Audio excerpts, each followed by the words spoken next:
Elle s'appelle Jan Lamper, c'est la sous-secrétaire d'État américaine chargée du Proche-Orient et elle est arrivée ce matin à Tunis pour 48 heures de visite officielle. Elle va rencontrer des représentants du palais de Carthage ainsi que des acteurs de la société civile.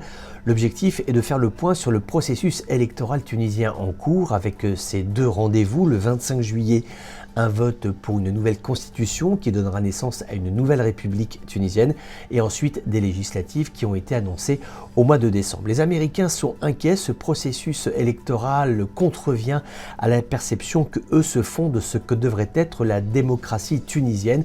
Or, depuis 2011, l'Amérique fait partie des principaux contributeurs de la Tunisie. L'Amérique a mis beaucoup d'argent dans ce pays, par exemple sur les forces de sécurité, sur la formation, sur les livraisons de matériel, également des aides qui sont attribuées au tissu économique tunisien et des aides qui sont attribuées également à l'organisation du pouvoir, à l'organisation des administrations tunisiennes. Donc cet investissement américain est tout à fait conséquent.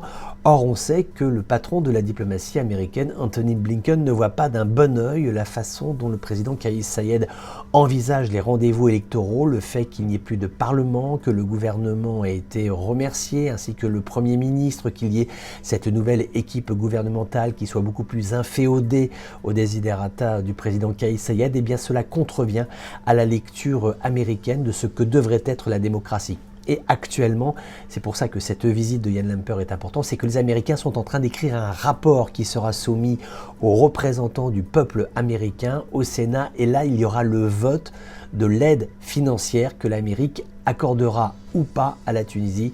Et déjà, les affaires étrangères américaines ont fait entendre qu'il était probable que l'Amérique divise par deux l'aide financière attribuée à la fois à l'économie tunisienne, à sa classe politique et à la fois aux forces armées tunisiennes. Ce serait un coup extrêmement dur pour la Tunisie de Kais Saied.